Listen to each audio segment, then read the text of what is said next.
here. Today we're going to be talking about Jim Starlin's The Price. Today, instead of a taped conversation with myself, we are introducing to you, to people that don't know, Etienne, this guy right here. This guy. You won't actually see him because I don't think we're going to do this as a video. Maybe just this opening part. So Either hi, way. everybody. Yeah, either way. Hello. So for those of you that don't watch the long-form live episode of Fantastic Comics Presents, Etienne's the co-host. I am co-host. He is co-host who doesn't read comic books. So Often. So the concept is that I will talk to him, and if I bore him, it's like, get on with the next subject. And since there's not any new comics, it's always change the channel. Actually, we've had some good episodes lately, though, I think.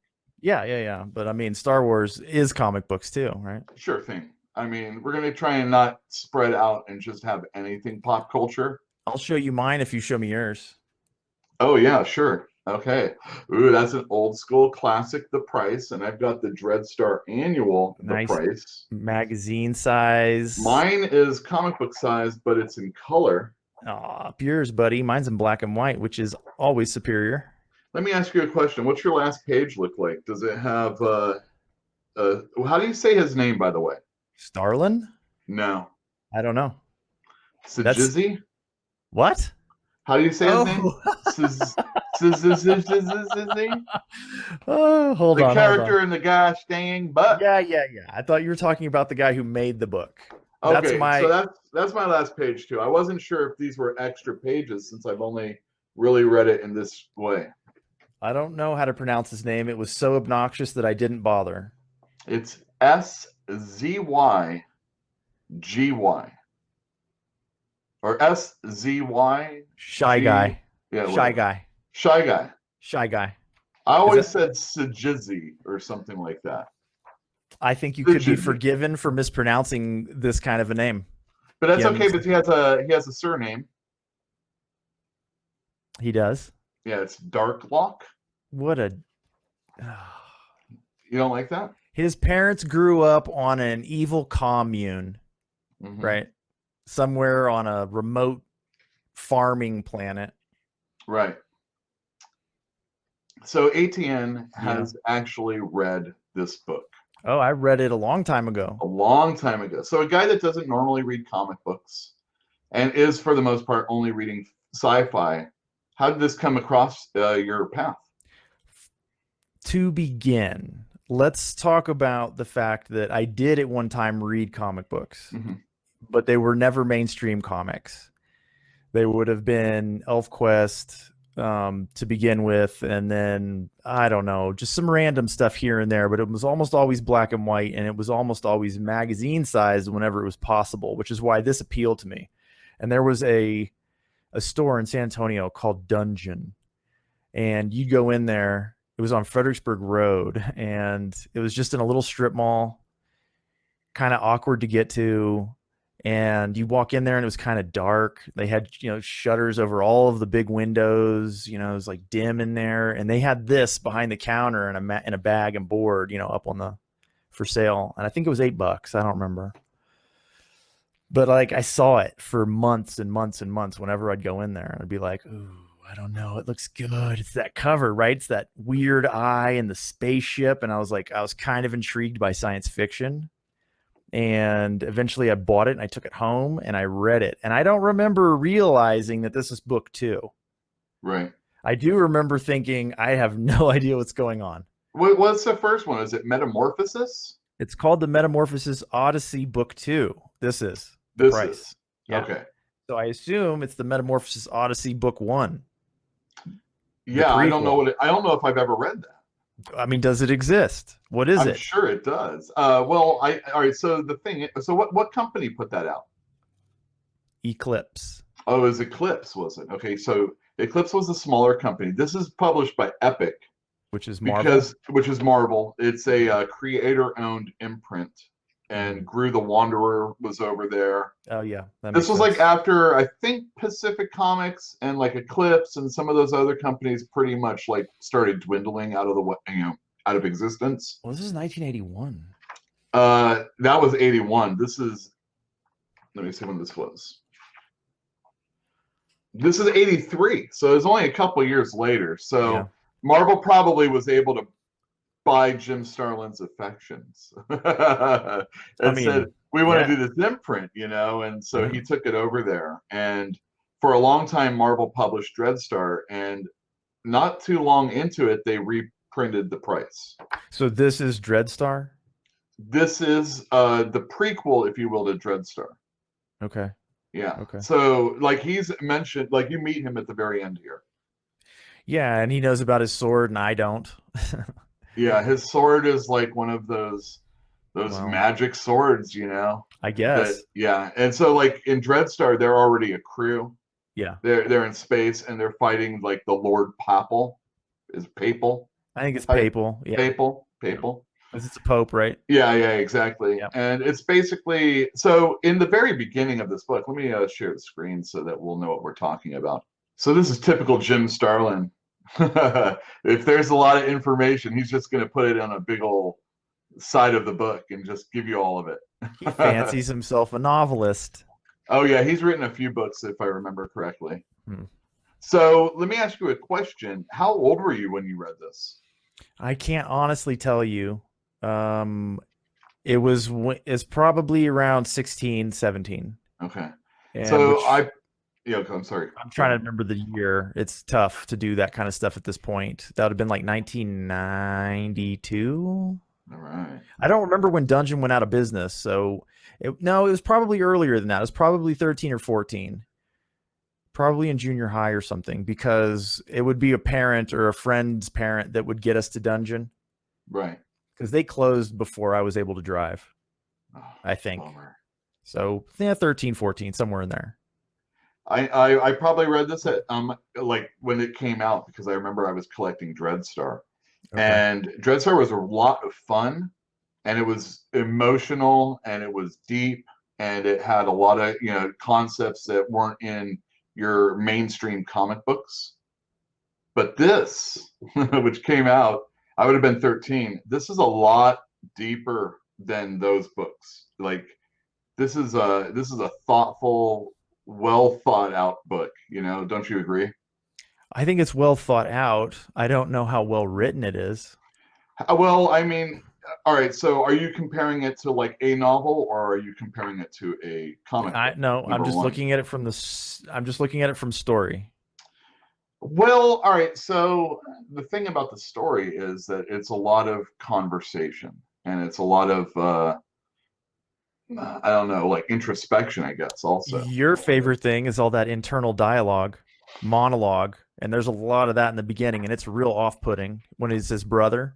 Well, all right, so let's start off. Okay. When he does it, when Jim Starlin does an information dump, he does it.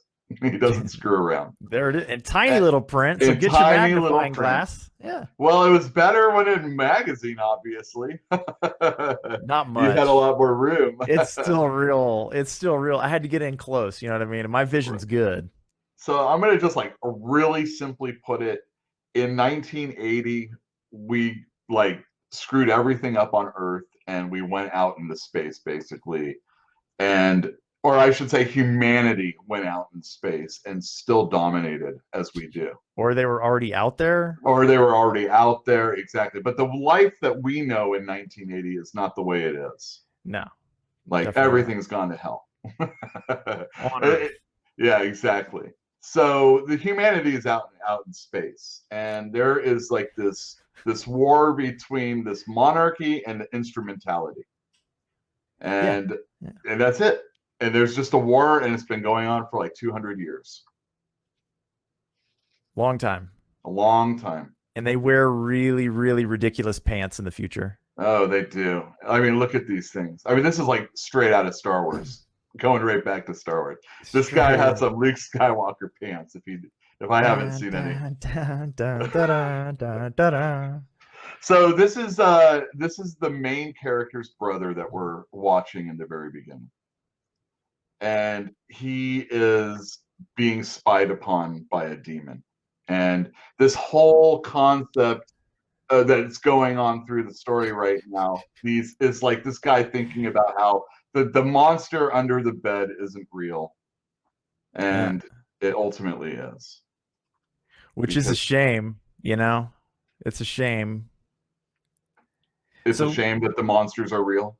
for this guy, Yeah, no kidding. yeah, I mean, I think he gets eaten. Yeah, I mean, I'm sure yeah, it seems like the eating is often involved in this whole demon Nom and nom nom nom nom. human thing going Nom on. nom nom nom. I mean, here this thing comes up from behind and he's like, boom. I like the art a lot in this too. I like some of it. I'm not real big fan of his character models. I like everything else, but when his people, like the movement that I'm supposed to be recognizing is like walking and stuff, I think is pretty flawed. Well, funny about Jim Starlin, there's a few artists that are considered really, they're popular, I should say. So like Yeah. Jim Starlin, Mike Grell, he did a lot of comic books like Legion of Superheroes and Green Arrow and stuff like that. And these guys have like characters that almost feel like they're made of clay. And when they finally got to putting them down on paper, they kind of shrink a little bit.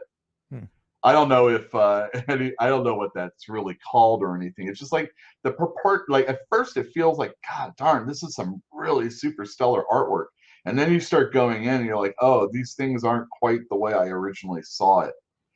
But that's kind of a cool thing about art, also, that it can still, it doesn't have to be exactly what you're looking at to evoke what you need to see.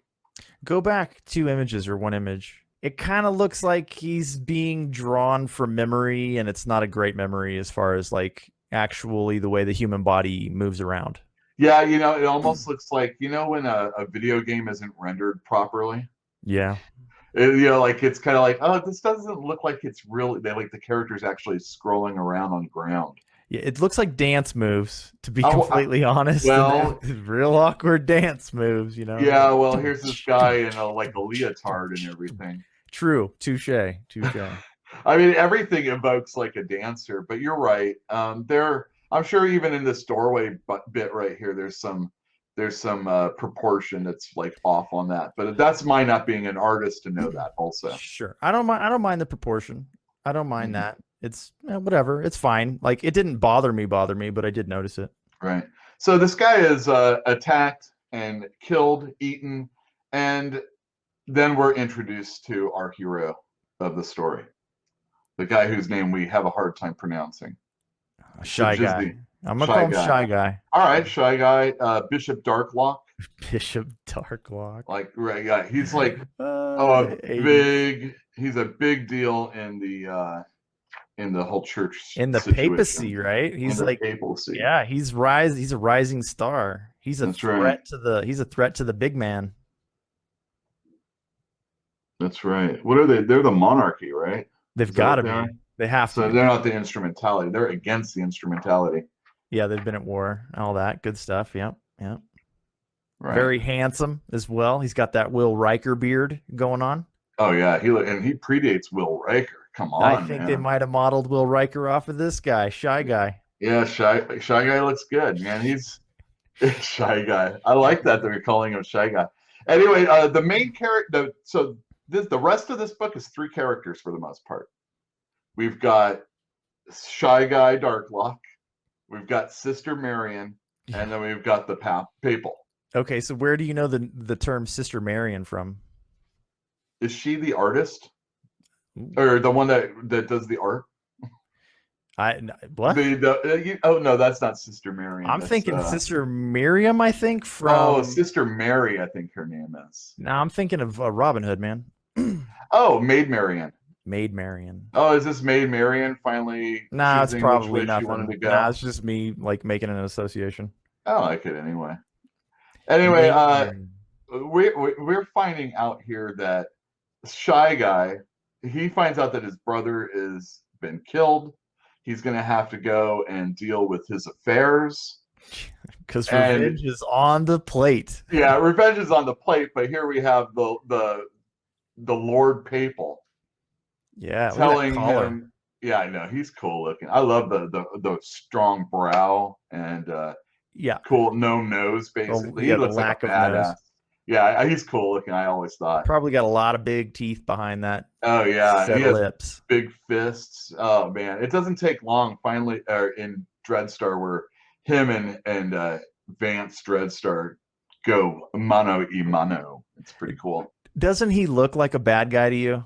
Oh yeah, he Oh does. yeah, he does. He really does. I thought Like, he was the guy on the cover originally because of the heavy brow, hmm Like look how heavy that brow ridge is. I mean, that's like worse than Neanderthal, That's like Well, maybe we'll talk about this speculatively in just a little bit. I hope I didn't offend any Neanderthals in the audience. Oh man, Oh they're the dear. worst. Oh, they I are mean, so. they get really they're sensitive, is what I'm saying. Yeah, they do.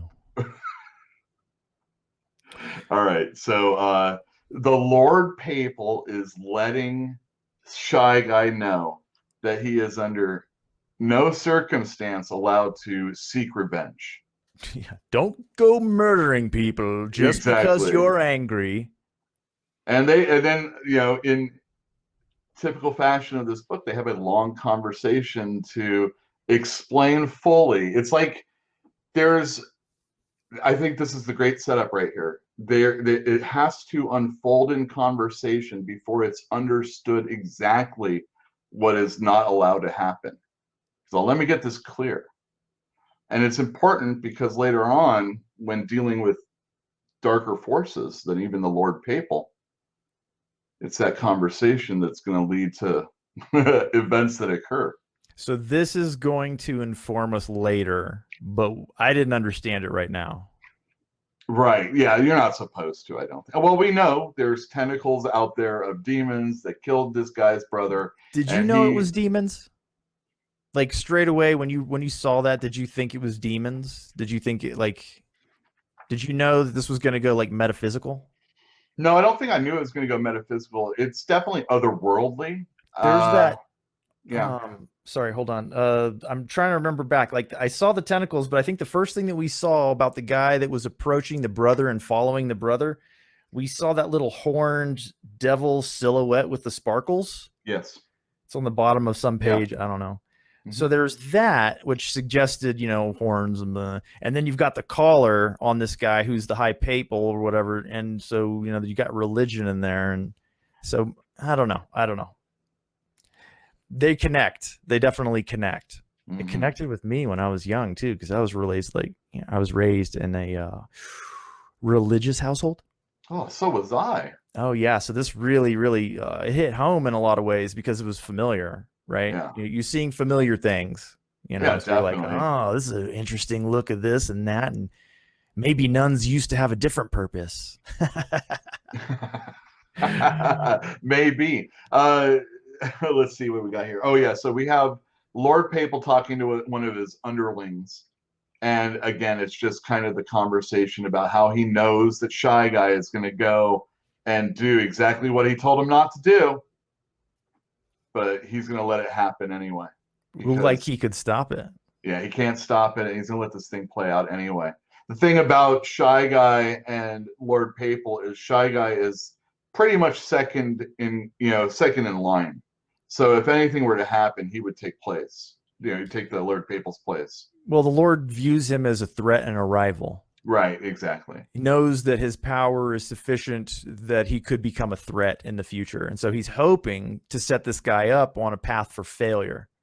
By allowing him the time off to go and do this thing, he's hoping that he will have enough rope to hang himself. Right. So he's like, go ahead, take off. Go take all the time you need. Don't kill anybody. Exactly. But, take the time that you need. And he's like, all right, I'm going to go kill everybody. Back soon.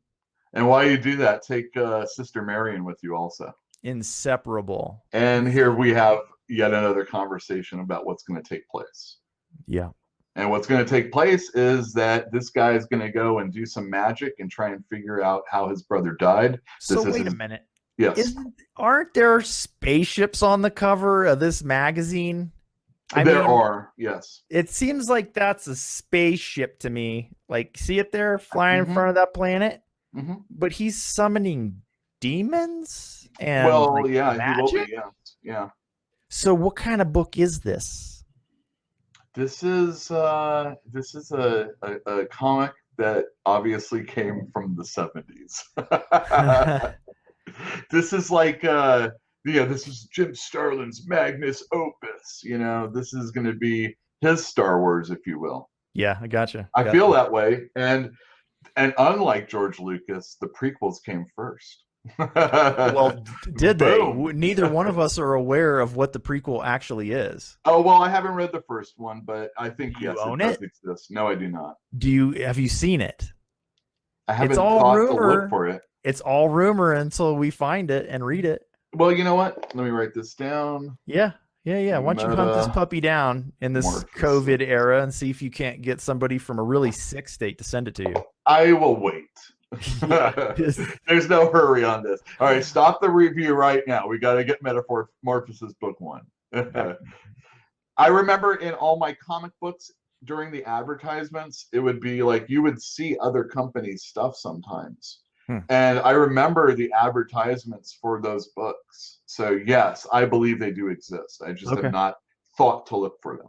I am surprised at myself that I didn't try to track it down.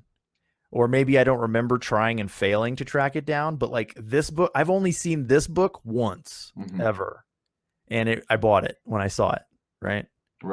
So I don't know how common this stuff. And remember, this is long before the internet age when we actually really started to understand what scarcity was and the lack thereof. But, before the internet, it was hard to find stuff that people didn't want to sell because it wasn't for sale. It was also hard to wait 6 weeks if you could get it. Yeah, I suppose so. That was like a death sentence for a kid. No kidding. It's like summer's already over. Back to school, you little shit. Exactly. So Shy Guy is going to commune and try and figure out who the demon was that killed his brother. Because he's in his brother's place, he's dealing with his affairs, and he feels like, this is where he can go and, figure this out. So he does this whole pentagram, hexagram type stuff. Oh, hold on a second, buddy. Oh, yeah, that was a thing, actually. That's not a pentagram. No, it's not. It's definitely a hex. It's definitely what is it? A Star of David? Oh no, it is. It is a Star of David. Yeah, okay, it's a Star of David inside of a hexagram. That's very interesting. So he comes up with a name, and that name is, God, what is it? It's Bealgesward. Bealgesward. Yeah. Bealgesward. And Bealgesward looks like a giant cat. All I saw was the penis. Wait, you did? Oh, yeah. I've got a penis in my book. No way. Yes way. Right. Oh, I didn't know that. Hold on a second. You want to see it? Well, no, you can send me a picture. And you don't want to see it right now? No, it won't. It doesn't. Yeah, I'll see it right now. I want to see a penis. Yeah, sure. It's kind of like that. No way. It's kind of stubby. Well, yeah, it's not erect or anything. It's kind of like that U2 album, Octoon Baby, when they had to... They covered Adam Clayton's nards because he was naked on the original, and then they were like, no, you can't do that. Octoon Baby, really? Yeah. The original release had full nudity on the front, or on one of the covers. I don't remember. Mm-hmm. Anyway, we've got Adam Clayton as a cat here on some page, big, drawn really big. Yeah, real big. Yeah, and in my book, nard. But it is in the pentagram, not pentagram, the Star of David in a circle. And it's trapped there, right? I think he's inside of it, and the cat can't get to him because he's inside of it. Oh, I see. Okay, very good. Because that makes sense. In a page or two, he makes a mistake, and he's like, yes, take me to your crazy realm. And he's like, oh, maybe I should bring your pentacle with you. And he's like, oh, I could have died. That's right. You're right. Okay, so they are having a conversation. Again, another conversation, but it's going to be a long, drawn-out give and take situation, because here he is dealing with the demon, and he wants to know why he got his brother killed, why his brother was killed by this guy. It reminds me of, and I'm sorry to bore people with like Dungeons and Dragons type stuff, but if you have a wish in the game, you better accurately say exactly what you want. Your wording is important. Because the dungeon master or the game master will rake you over the coals with you if you screw up. Yeah, that's a fact. And that's exactly what's going on here. He won't give any answers, so first he tortures the cat god. Because that's what everybody really wants to do, is torture people. That's right. Oh, is the cat? You don't give me what I want. Exactly. I got more than enough power to deal with you, he says. Uh-huh. And then finally, like, the cat's like, all right, fine. But I'll tell you what. My master is named Taurus Kilgaren, and I want you to kill him. Yeah. And I know that he has so much power that the only way that you can do this is to what? Like, go in this dimension and steal this power, basically? Power of the gods. It's like somehow they have extra power that they don't need right now, and they go and they store it in some cupboard in another dimension. And he's like, demons can't touch it because it's protected from demons, but they didn't bother to protect it from humans because they're like, humans will never get here. Right. So he's going to take him. Yeah, he is going to take him. So here's this part with the hexagram and pentagram. The Bealgazward is telling Shy Guy that his master, Kilgaren, has so much power that he disdained the use of either a hexagram or a pentagram. Ooh. So that means he doesn't need to just like draw on the floor to make things happen. Yeah. Or is there more to it than that? He can handle himself, I think, is what we're exactly. I mean, I think this is a moment where we're supposed to understand that this guy who is now the new enemy, the new bad guy, is genuinely that much more powerful than our hero. Uh-huh. Our hero who likes to torture cats, by the way. So anyway, I think that's what's going on. And yeah, super more powerful. He's more powerful than the demon, and he's more powerful than our hero. Right. But he's a sharp dresser. Except for the cat. The cat's just all hanging out. Oh my goodness. All right. So like we said, he is taken to where he can get this power. He has to meet the eye of the god, right? Yeah, something like that. Yeah, something like that. And so he is teleported by Bealgazward.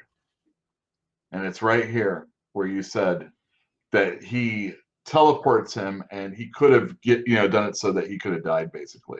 Yeah, he could have killed him. Like the floor would have not been underneath him. He wouldn't have had his circle of protection, right, et cetera, et cetera. So this guy actually does really want him to go and kill Garen. I think that's sensible, though. It's like this demon wants this guy to go and kill the guy that enslaved him. Sure thing. I think that's pretty sensible. Even though this guy is, in a sense, enslaving him until he gets that power. Sort of. Like, from my perspective, if I was this cat and I was dealing with this guy and he is ding dong enough to make the mistake of saying, hey, yeah, teleport me, and be like, he'll make that mistake again. So I'm going to bide my time and I'm going to kill him later. All right. So we are introduced to the Eye of the Gods. And Shy Guy casts a little spell. Yeah. And then he basically like stares into it like it's that orb in Lord of the Rings or something. Or 2001. Oh, very good. I like that. That probably, yeah, sure. That makes sense. Falling into the black hole of stars or whatever it is. Sure. And this guy is feeling the power. It's rushing through him. It says that he feels his soul expanding. Everything's vibrating. There's lightning. And then at the very end, it's just burning. Yeah. Burning. And then he he wakes up, right? Well, I think there's a lot of screaming.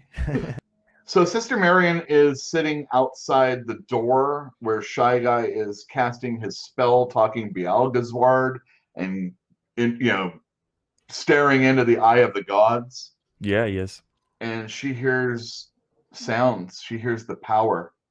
She hears the sizzle and the pop of his frying flesh, right?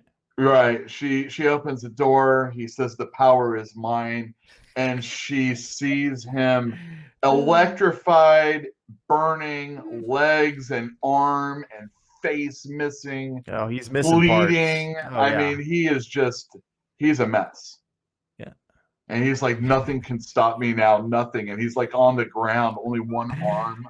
He loses that arm too, doesn't he? I think that might be the one that sticks around. Oh, he gets to save that one. It was Yeah, outside of the pentacle or whatever. right, exactly. Holy, that dude's currently on fire. You know what I Right. mean? And people aren't really flammable. No, not really. He is. Right now he is. Obviously. Whew. So a doctor sees him and talks about like how horrible, extensive damage that he's, received. But at the same time, once everything was like put out, he started like healing Immediately. immediately. Quickly. Really Not quickly. not his limbs though. Well, he didn't regenerate. Right, he didn't regenerate. He healed them. Yeah. Once they got the pain under control, he healed. They wrapped him up like a mummy. They sure did. I mean, he's a mess too. I guess. Yeah. Yeah. Yeah. So very quickly in one page, because this isn't a conversation that involves a tit for tat, if you will. Right. We get like basically a montage of everything that's going to happen with him. He gets a cybernetic eye, something he chose to have. Yeah. And he got like 2 new legs, a brand new arm, and the best of the best. Only the best for you. Yeah, he's using his borrowed brother's money basically to make this happen. Oh, he was like a financier or something, wasn't He he? was wealthy, like a tax man or something. Yeah. And so he used that money to make it happen. But of course, they don't have enough time because of what Shy Guy wants to do to get skin for him. And he's like, that's fine. I don't need skin. Skin is for chumps. Skin is for chumps, exactly. So Shy Guy gets prepared to go and face Kilgaren with all the power that he now has. Yeah, look at that guy. Now and then that here we have is Kilgaren. Yeah, you can tell just by his nose and eyebrows that he's a true villain. Well, yeah, I remember the thing about special effects makeup when they're doing like evil people. Yeah, that's the eyebrows. Like if you have like I think what is that like a 95-degree angle? I'm not sure what those are. I'm so bad with geometry and stuff, but all the geos really. So pointed nose, pointed eyebrows, horned ridges. Like horns on a head. Obviously, you're usually a devil. You're usually even evil. that penis in the left picture is all crooked. That's a little bit of a small establishing shot of where we're at, actually. Yeah, you got to wonder why that's necessary to have that in there. Why do people like to draw candles and stuff, towers and? I don't. That's a good question. We'll have to look into that. Yeah, someday. So almost immediately after introducing us to Kilgaren, here's Darklock, Shy Guy, Sajizzy, and he's like, you gotta listen to me. You gotta listen to me. He's all sure, and he blasts him with all the power that he's received. Oh yeah, and this guy. He shot a Shy Guy, Darklock. Yep. He blows his legs off. This creature attacks him. He's shot. He disintegrates it. Yeah. And he's like, I got one question before I make your painful passing a reality. And he's all, why? Why'd you do this?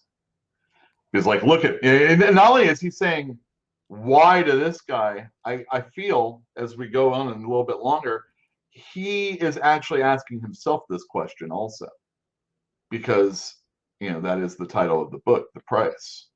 We should talk about that at the end, though. Okay, very good. So here we have Kilgaren. He's on the floor, sitting with no legs, dying basically. I'm sure that hurts like a son of a bitch too. And his familiar was just blasted into nothingness, which sure thing. I don't know what that does to you physically, if anything, but emotionally, that's probably devastating. Well, there's again going back to gaming.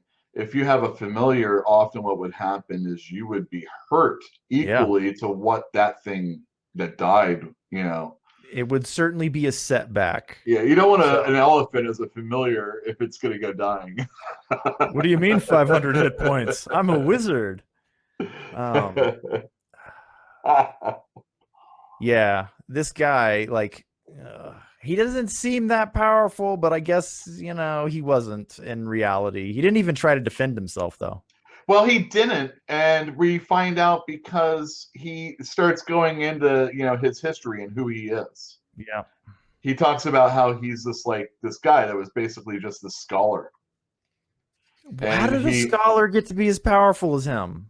Well, I mean, obviously he must have been high up in whatever he was doing. But, you know, because he's reading some, you know, probably sacred texts, if you will. Yeah. And he finds out some information about the future.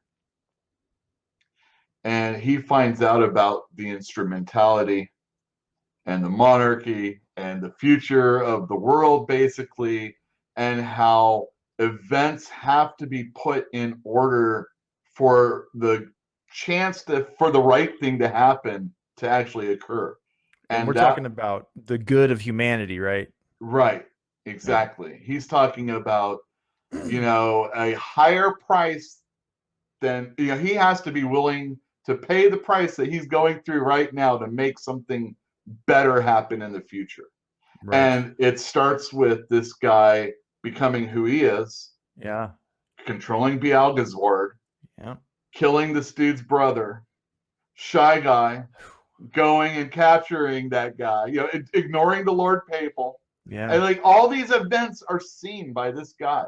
Yeah. So that he is in this situation right now that Shy Guy would be able to take on the power necessary to defeat evil.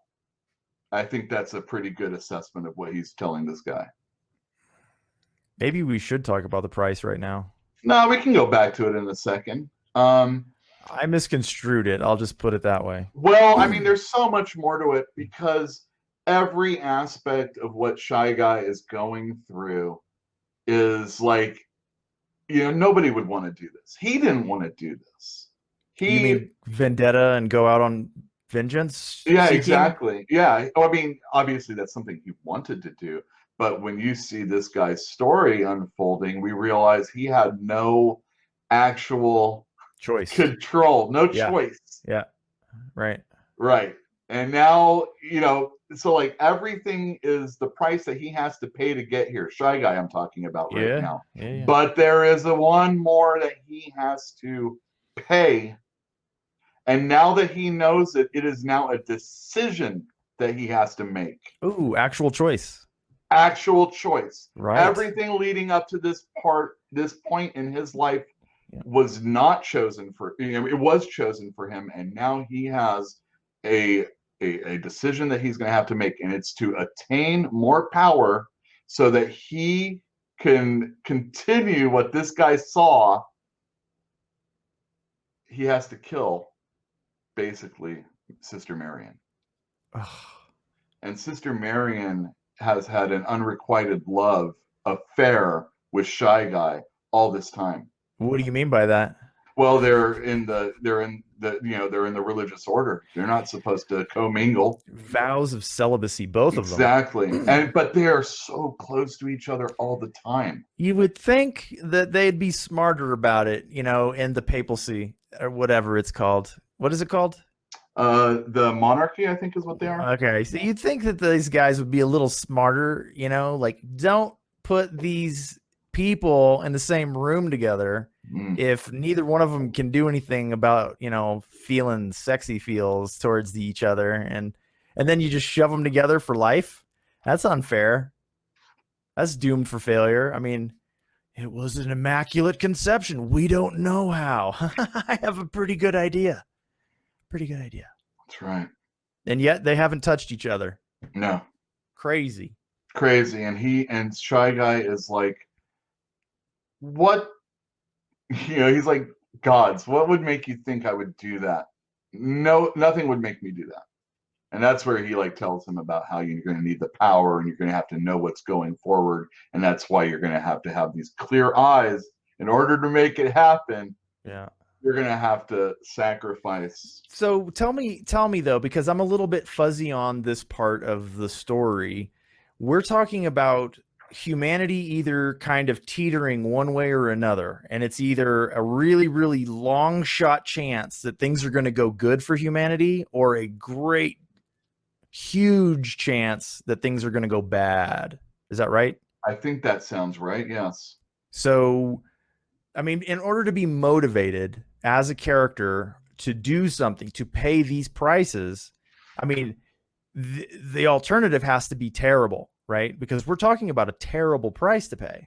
Mm-hmm. Like sacrificing somebody that you love most dearly in order to gain power. Like most people wouldn't do that unless there was a real good reason. And I think a lot of people just wouldn't do it, period. Right. So something's up. Something's up. And you've read Dreadstar, right? I have, yeah. Okay. It goes on for a long time, and it's a fun story, but you know, it's not it doesn't feel like it is going to go towards a final. It's open-ended, is what I'm saying. So there's no final climactic moment that the story reaches towards the whole time? I did not read every issue, and Jim Starlin wasn't involved with it in the end, so I don't remember that to being the case. He didn't pay the price, did he? No, he didn't. He was like, it's not worth it to me, and he walked away. Okay, Jim, I see how it is. You're the M. Night Shyamalan of comic books. I wouldn't say that. Can't finish a story. Anyway, I'm joking, but anyway.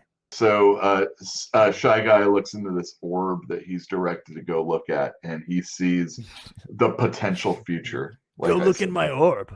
Go on. Go look at my orb. Go on. You know you want to. Go look. Take a look at it. And let's see. Do you recognize all the characters on that page? Oh yeah, those are all the characters without a doubt. I knew they were important, but I didn't know who they were. I still don't. Well, I think that's the fun thing about it, that so there's Dreadstar. Oh, I don't know all the characters. Dreadstar's front and center, but I didn't know that as a kid, and I only just learned it. So right, and then we see Shy Guy as he's up there with going the sword. To look.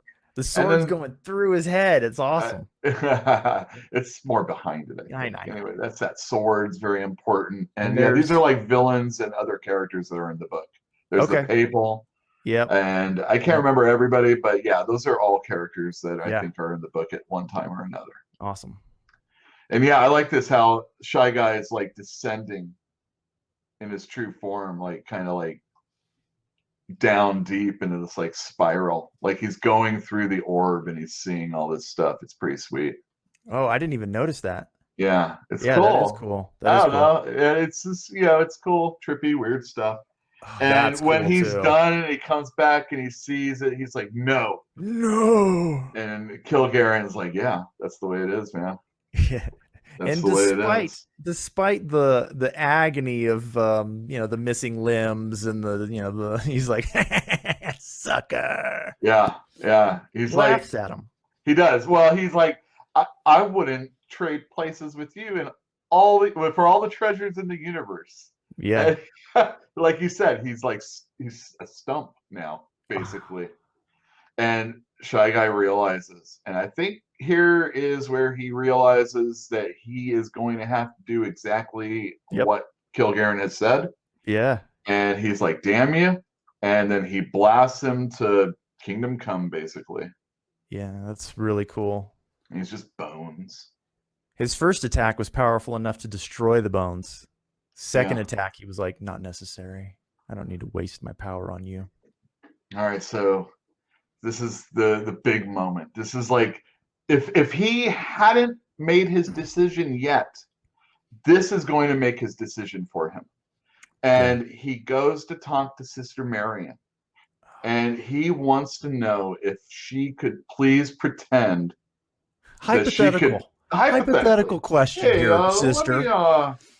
Let me ask you a question here. If you could look into the future, and he's Yeah. basically talking about humanity's destiny, and if Mm. you could do anything about it, what would you do? So she says that if she could give her, if she knew that something that she was doing would mean that her life had meaning, then yes, she would go right ahead and do it, Right. whatever that may be.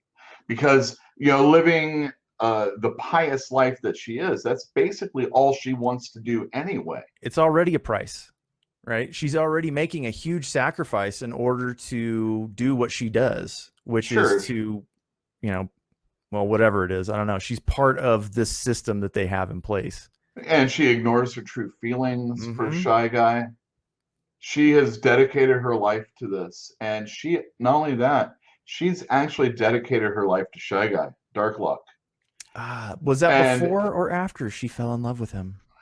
That's a very good question. But the ultimate thing is that she's going to do what he wants. And he pushes her in the door. He throws her through a doorway, and she's like, "Oh, why am I in here?" Son of a gun. Yeah, and then she's like in a pitch black room, and it takes a little bit of time, but then there's this like demon, right? Is that what it is? Yes, and this one is a serpent. So she sees a serpent, and what does she do? She faces her fears, she faces her reality, and she begins to pray. She does begin to pray. She has the most poise of anybody that we've seen so far in this story. She doesn't freak out. She's just like, "Oh, this is my future. It must have been a genuine question. He needs me to make this sacrifice." She acknowledges that fact that like he wouldn't have just asked her a hypothetical question. He was asking her permission to do this. And she accepts that it must be necessary if he's asking this of her, because she knows he loves her and she loves him. And she is obliterated, or chewed up, It eats spit her. out. It Yeah, eats it her. He's And it listening leaves- to the sounds of it eating her. Yeah, It's and disgusting. he's tortured hearing that too. Obviously, Well, I would hope so. Shy Guy, after some time. Does it say how long? I don't remember. I don't think it's important. No, it's not long. The door opens on its own, and he walks in, and there's this like, what is it? It's Well, like this. I don't know what you're talking It's this energy field, I guess, or something. It looks like an eyeball, or it looks like a planet surround. It's like an iris, maybe. It does indeed look like an eyeball, yeah.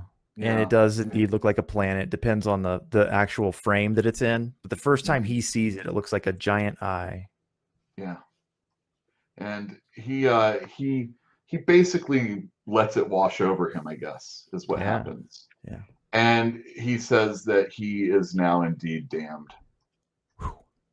And then there you go. There's his final sacrifice. So his only two things. Well, the only thing he really had control of was actually kill Garen in the end, and pushing Sister Marion so that he could get this power that he needs. Ultimately, he let her make that choice. But asking somebody a hypothetical question and then reacting on that as though they understood perfectly well that it was a legitimate like life and death situation is a little unfair. I think there's a lot of unfairness. I mean, he says he's damned now. Yeah, he made several deals with devils. He did. Yeah. He did. All right. I think that's wrong. That's wrong, right? That he made deals with devils? I thought that was wrong, but I don't know. I mean, apparently he gets a lot of power out of the deal and nothing goes wrong for him, so everything seems fine. Well, he's lost his entire body, basically. He didn't want the skin. When it was all said and done, he was like, I don't need skin. Who needs skin? He's basically lost his soul. And to further for sure. And to further complicate the matter, he is going to leave the church now. Yeah.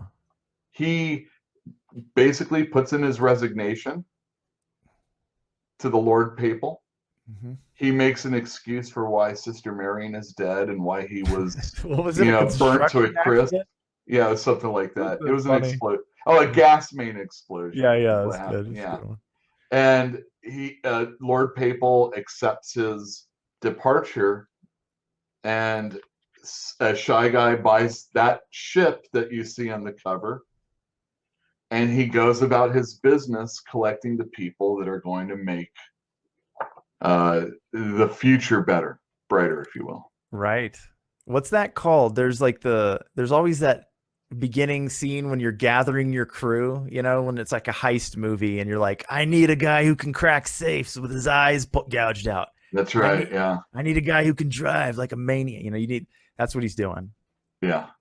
Gathering his crew. What he's doing. So look at that last picture again, though. Yeah. Because, did you notice how much he came to resemble the guy that he's like opposed to? Lord Papal. I wonder, did Lord Papal have to do something similar to gain the power that he gained? Ooh, interesting question. Like when you look at that photo or the picture that you had there with the Lord Papal on the left, Shy Guy on the right, and them together in the middle in the big square picture. Mm-hmm. It's just like a mirror image. They are the same person, basically. Yeah. Just one stature is a little bigger. Yeah, but essentially we're like, they both have the heavy brow. They're, they got that little bit of gleam in one eye. Well, you have at first a very beautiful man. Well, tell me more. Tell me more about how you feel about this man. We already talked about it, so how dare you? Shy Guy is he was high bishop in the papacy. Yeah. He was a good-looking man. Yeah, he was. He just like Riker. Yeah, just like Riker, exactly. Hot. Men want to be him, and women want to be with him. That's some men do too. Exactly. For sure. Exactly. So he, at the end of the story, was less a man than he was in the beginning. Legless. Did he lose his? He felt like. Did he lose that? Well, he lost a lot. He burned up. You're right. He did. He burnt up. He lost his humanity physically. Yes. He lost his humanity emotionally and probably his soul. He as didn't far just as he's lose. concerned.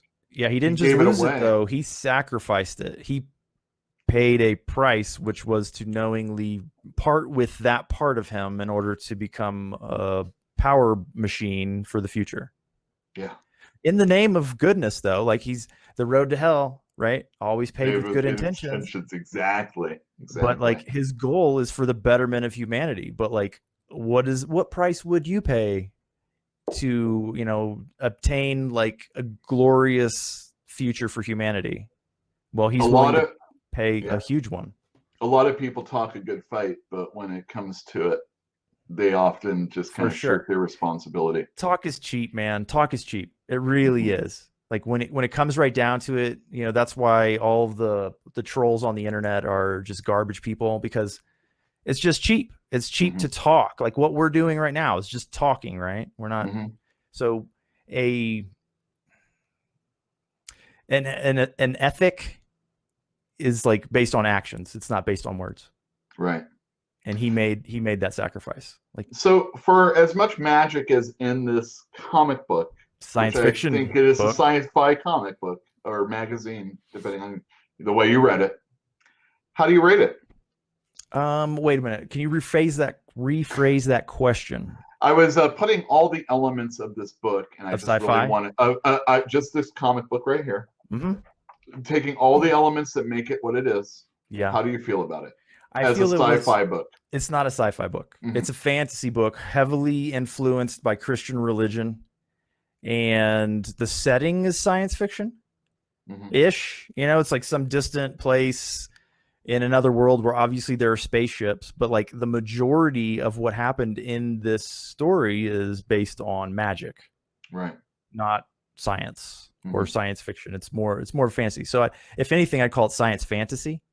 Okay. Which was a genre at one point in time. But as those things diverge, but it doesn't bother me at all. Like I said, when I was a kid, I was raised in a very religious household. And so a lot of this stuff is familiar to me. So to me, it was very appealing because I was always little bit rebellious about having to go to church every Sunday, and like I didn't believe in these things, and then to see, like Anne Rice does it as well. A lot of people do. They'll take something that's very familiar in the Christian tradition and they kind of turn it a little bit and give it new meaning, and they make it more interesting for people who are like, I don't, to me, it's just a story, right? Mm-hmm. And that's what this is. It's a story that includes familiar elements.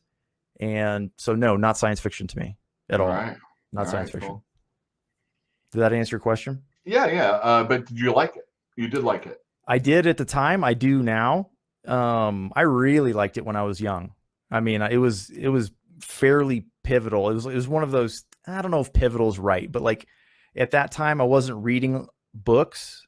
It was just comics. So this was like a story, and I was like, ooh, I like this story.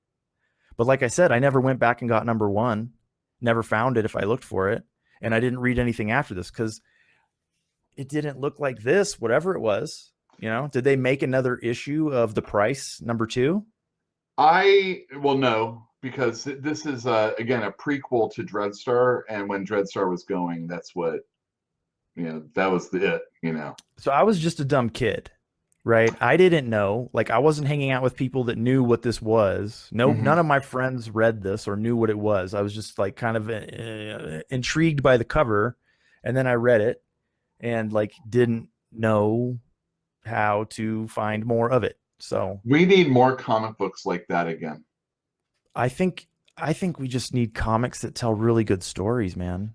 Yeah, in magazine format, in black and white. It's just something really special about something that just doesn't really. Eventually, this belongs to Dreadstar.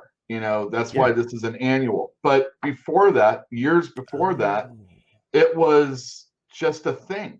There were 2 or 3 books, and then when another one came out, you're like, "Whoa, I can't wait!" To get this. What a pleasant surprise, right? It's nice that you don't need to have read the first part to get this. Probably that first part was all on that very first page.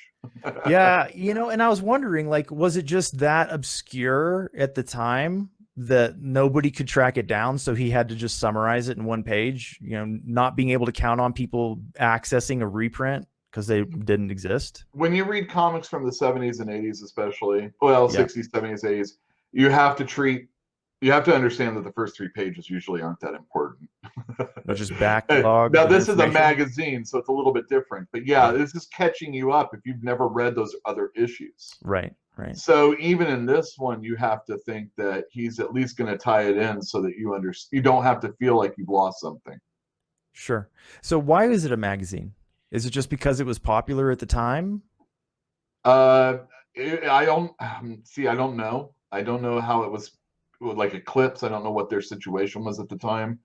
But was it popular? Was it ever popular?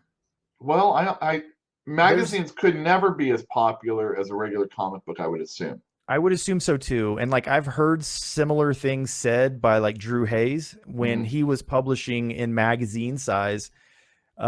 He made the decision to go to regular comic book size at a certain time, like issue 8 or whatever. And he said his sales more than doubled. Yeah. Just because he switched to regular comic book size. You got to think it fits on the shelf, number 1. Yeah. A magazine doesn't fit on any shelf. They flop and it doesn't over. Fit. Yeah, exactly. They bend worse. I think back then in the 70s and early 80s, a magazine felt like it was for adults or an older kid, at least. Okay. So you have the treasury size, which is really big, and that's for kids. Me, I love those. You're like leaning on them. But a magazine is like the size of a Playboy. That's something your dad got. He got Savage Sword of Conan. I love those comics. Right. Yeah. Magazines. Those are the ones that have like the boobies in it. Well, this one's got a ding-a-ling hanging out. A ding-dong. Tiny though it may be, and on a demon cat, but exactly. Stubby. Still kind of hot, really. It's not often that you see male anatomy and it's all of its splendor. Yeah, that's true. Drawn or otherwise. Good on you, Jim Starlin. For anybody that doesn't know, Jim Starlin created Thanos in Iron Man. He did the Infinity Gauntlet, which is basically what those last 2 Avengers movies were. Right. And he's an all-time great. and I definitely recommend checking out the price, even though we told you everything about it. I love the way that the conversation unfolds. It's not just that interior monologue like you see in comics today. That's Right. only in the beginning. Even though it's real heavy in the beginning. It is, but Well, it's trying to set a mood. Yeah. It's just the one character getting killed. So if you're just going to stick with him, he can't be having a conversation with somebody. He's got to be the interior monologue. That's right. So, yeah. When did the Infinity Gauntlet and Crisis and Infinite Earths, did they kind of come out around the same time? No, Crisis and Marvel Superhero Secret Wars were a little bit more closer together, and then probably like 5 or 7 years Infinity Gauntlet came out. That's my guess. When was the Crisis? What year was that? I'm gonna think it's like 84, 85, something like that. I want to So say that's maybe- around I think that was on the shelves in Dungeon when I was going there. So I think that's around the time. To answer that, go back to that far back question that you asked. All right. I think that's around the time I bought this. Well, I'll put it down in the description so that we know when those things came out. Anyhow, everybody, thank you for tuning in to this special review episode of The Price. Etienne, thanks for joining me yet again on another stream. Yeah, my pleasure. Hey, but real quick, what was the price? Oh, what was the price? What was the price? It was about $2 for me. I don't know. What was it for you? $8, you said. $2.95 for the original. I think I paid $8.